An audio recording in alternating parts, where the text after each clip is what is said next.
ભરતજી એમ કે છે કે લક્ષ્મણજીની આ સ્થિતિ છે તો હું સેવા કરું, તમે મારા બાણ ઉપર પર્વત લઈને જાઓ. ત્યારે હનુમાનજીએ ના પાડી છે. તો ત્યાં સહેજ અમથો સેવાનો અહંકાર આવ્યો. હનુમાનજી છે પણ છતાંય હું સેવા કરું છું અને તમારા બાણથી હું જાઉં એના કરતાં હું મારી શક્તિથી જાઉં.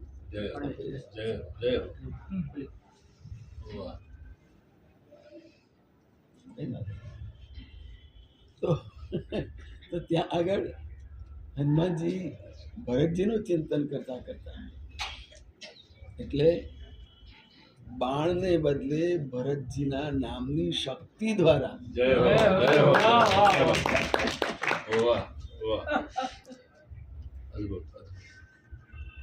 ત્યાં પહોંચ્યા છે. અને ત્યાં આગળ ભગવાન વિલાપમાં છે, મિલહીન જગત સહોદર ભ્રાતા. અને ત્યાં તો હનુમાનજી આવી ચડે છે અને આવતાની સાથે બધાએ જ કિલકારી કરીને સ્વાગત પણ કર્યું છે. અને તે વખતે ભરતજીના સમાચાર રામજીને પછી શાંતિથી આવ્યા છે. રામજીને એમ થયું કે હે એને દુઃખ થશે મારા ભરતને કે લક્ષ્મણના સમાચાર જાણી, હું સેવા કરું એની. એક કાજ ન આયો પ્રભુ કે એક કામ ન આયો, એક કામમાં ન આવ્યું. તો એ ભાવથી પછીથી ભગવાનનું સ્મરણ, ભગવાન પણ ભરતજીનું સ્મરણ કરી લે છે. એ રીતે સેવાના પૂરક બની પોતાનો ભાવ કરે છે.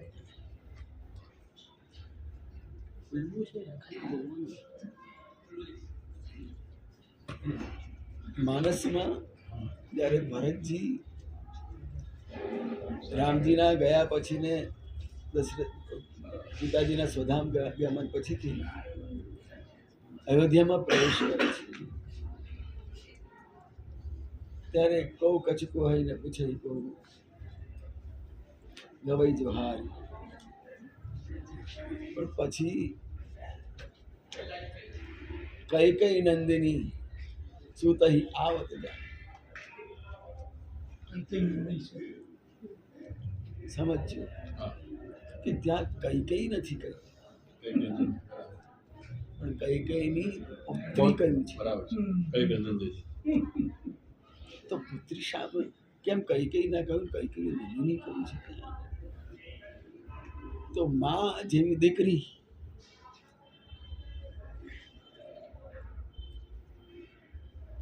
કઈના પિતાને એક વરદાન મળ્યું હતું કે પક્ષીઓની ભાષા એ સમજે. તો રાજા અને રાણી દેવ બગીચામાં એક વૃક્ષ નીચે બેઠા હતા અને પક્ષી ઉપરથી બોલ્યું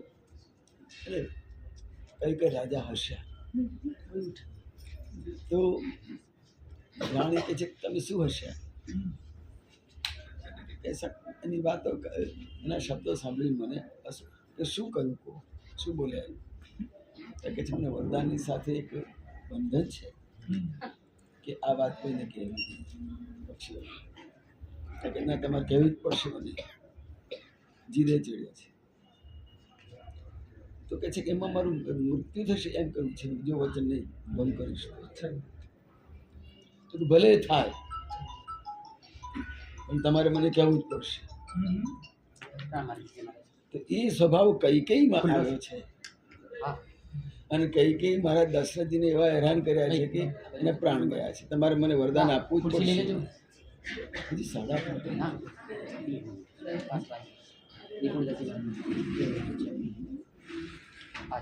અને ત્યાં આગળ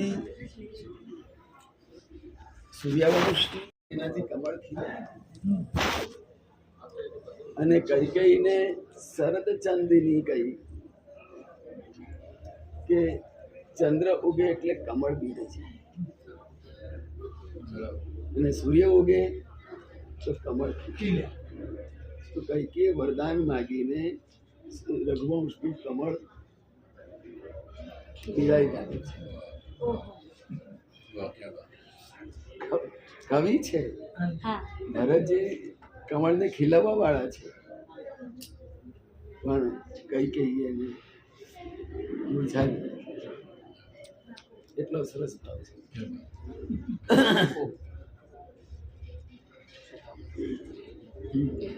ભલે પધારો.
Yeah.